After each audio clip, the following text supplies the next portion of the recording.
నమస్తే, నేను మీ ఎంఈ నాయుడు. ఈరోజు బొబ్బిలి బులెటిన్ పాయింట్ చూస్తే ప్రజా సమస్యల పరిష్కారానికి కృషి చేయండి. మండల సర్వసభ్య సమావేశంలో జిల్లా పరిషత్ చైర్మన్ మధ్య శ్రీనివాసరావు అయితే దీని ముఖ్య అతిథిగా హాజరయ్యారు. శాఖల వారీగా సమీక్ష నిర్వహించారు. పలువురు ప్రజాప్రతినిధులు లేవనెత్తిన పలు సమస్యలకు పరిష్కార మార్గాలను అధికారులతో చెప్పించారు. వ్యవసాయ శాఖపై జరిగిన చర్చలో రైతు సాగు చేస్తున్న పంటలకు సంబంధించి ఈ క్రాప్ ఈకేవైసీ నమోదులు తప్పనిసరిగా చేసుకోవాలని, లేదంటే ధాన్యం కొనుగోలు పంట బీమా సదుపాయాలు రైతులు తీవ్రంగా నష్టపోతారని సంబంధిత శాఖాధికారులు తెలిపారు. గృహ నిర్మాణ శాఖపై జరిగిన చర్చలో గతంలో ఎన్టీఆర్ గృహ నిర్మాణ పథకం కింద మంజూరైన ఇళ్లలో అర్ధాంతరంగా నిలిచిపోయిన నిర్మాణాలకు కొత్త గ్రాంట్లను మంజూరు చేసి పూర్తి చేస్తామని, లింటల్ స్లాబ్ దశకు చేరుకున్న ఇళ్ల నిర్మాణాలకు సంబంధించి బిల్లులు కూడా చెల్లించేందుకు ప్రస్తుత ప్రభుత్వం భావిస్తుందని డిఈ అన్నారు. అయితే ఇక్కడ సర్వసభ్య సమావేశంలో బాడింగ్లు అయితే మాత్రం మొదటి ముఖ్య అతిథిగా జిల్లా పరిషత్ చైర్మన్ చినశ్రేణు ముఖ్య అతిథిగా హాజరయ్యారు. ఈ సమావేశంలో రైతులకు కావలసిన ఈ క్రాప్ అనేది ఈకేవైసీ అనేది చాలా ముఖ్యమైనది అక్కడ ఉన్న సంబంధించిన అధికారులతో కూడా మాట్లాడటం జరిగింది. దాంట్లో ప్రధానంగా అక్కడ ఉన్న ప్రజాప్రతినిధులే కానీ ప్రజలే కానీ ముఖ్య విషయాలు ఏం తీసుకొచ్చారంటే, ప్రజలకి నష్టం కాకుండా రాబోతున్న రోజుల్లో ఈకేవైసీ చేయకపోతే బీమా అనేది పంట నష్టం రాదు. అలాగే రైతు పండించే పంట కూడా ప్రభుత్వం దానికి వెళ్ళాలి. మళ్ళీ లబ్ధిదారుడు సులభంగా దాన్ని ఖచ్చితంగా అయితే మాత్రం ఈకేవైసీ చేయాలి అనేది అధికారులతోనైతే మాట్లాడుతున్నట్టుగా ఈ దృశ్యాలు అయితే మనం చూస్తూనే ఉన్నాం. అలాగే మరొక కథనంలో చూస్తే భక్తుల మనోభావాలు దెబ్బతీసేందుకే దుష్ప్రచారం అంటూ మాట్లాడుతున్న ఎమ్మెల్సీ విక్రాంత్, డాక్టర్ తలే రాజేష్ నేడు చంద్రబాబు పాపాల ప్రక్షాళనకు పూజలు, వైఎస్ఆర్సీపీ శ్రేణులు తరలి రావాలి. ఎమ్మెల్సీ పాల్వలస విక్రాంత్, వైఎస్ఆర్సీపీ రాజం నియోజకవర్గ ఇన్ఛార్జ్ తలా రాజేష్ సాక్షాత్ కలియుగ ప్రత్యక్ష దైవం వెంకటేశ్వర స్వామితోని కూటమి నేతలు ఆటలు ఆడుతున్నారని, భక్తుల మనోభావాలు దెబ్బతీసేందుకే తిరుపతి లడ్డూ ప్రసాదం కలితేని దుష్ప్రచారం చేస్తున్నారని ఎమ్మెల్సీ పాల్వలస విక్రాంత్ అన్నారు. అయితే ఇక్కడ సుప్రీంకోర్టు న్యాయమూర్తితో కమిటీ వేసి వాస్తవాలు అనేది బయటికి తీసుకురావాలని అయితే మాత్రం వైఎస్ఆర్సీపీ ఇక్కడ కార్యకర్తలే అవనియండి, శ్రేణులే అవనియండి, ఇది పూర్తిగా కూటమి ప్రభుత్వం వాళ్ళు చేసిన 100 రోజుల తప్పు అనేది డైవర్ట్ చేయడానికే అవసరమైతే దీనికి ఒక సుప్రీంకోర్టు నుండి ఒక కమిటీ వేయండి, దీని నిజాలు అనేది ప్రజలకు చెప్పాలి.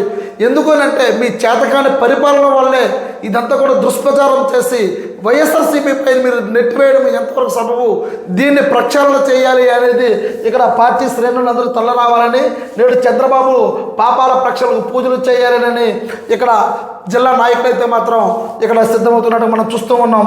అలాగే మరొక కథనం మనం చూస్తే రఘురామకృష్ణరాజును అరెస్ట్ చేయాలి.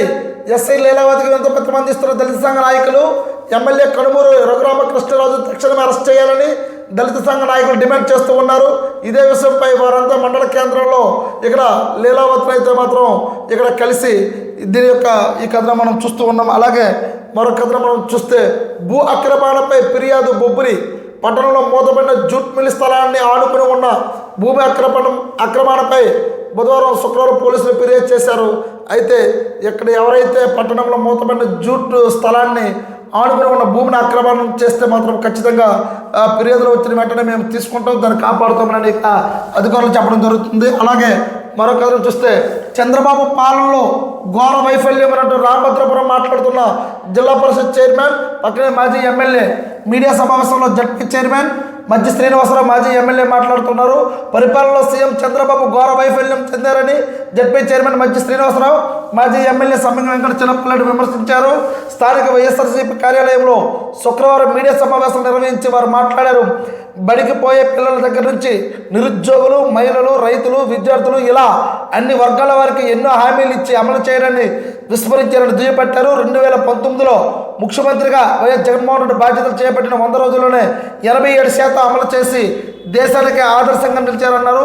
ప్రస్తుతం కూటమి ప్రభుత్వం 100 రోజుల పాలన పూర్తి చేశారన్న ఇచ్చిన హామీలు ఏ ఒకటి అమలు చేయలేదని అన్నారు. ఎక్కడ ఎన్నికల హామీలు అమలు చేయాలని ప్రజలు నిలదీస్తారన్నారు. భయంతో రోజు రోజుకు దుష్ప్రచారంతో ప్రజలు దృష్టి మళ్లించేందుకు ప్రయత్నిస్తారని ధ్వజమెత్తారు. అయితే ఇక్కడ మాజీ శాసనసభ్యులు సమ్మింగ చిన్నపిల్లాడు, అలాగే జిల్లా పరిషత్ చైర్మన్ అయితే మాత్రం ఇక్కడ బొబ్బిలి రామభద్రపురం మండలంలో ఇక్కడ ఈ వైఎస్ఆర్సీపీ కార్యాలయంలో ఇక్కడ ఈ కథనంలో మనం చూస్తూనే ఉన్నాం.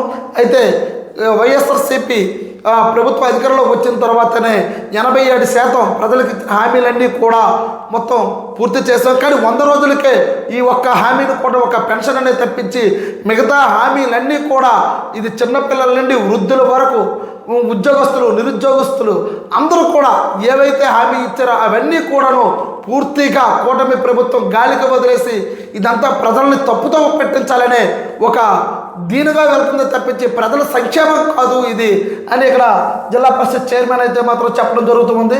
ఏది ఏమైనప్పుడు కూడా చంద్రబాబు పాలనలో అయితే మాత్రం ఘోర వైఫల్యం చెందిందని ఇక్కడ తెలుస్తూనే ఉంది. చూస్తూనే ఉండండి ఎంఈ న్యూస్. నేను మీ ఎంఈ నాయుడు.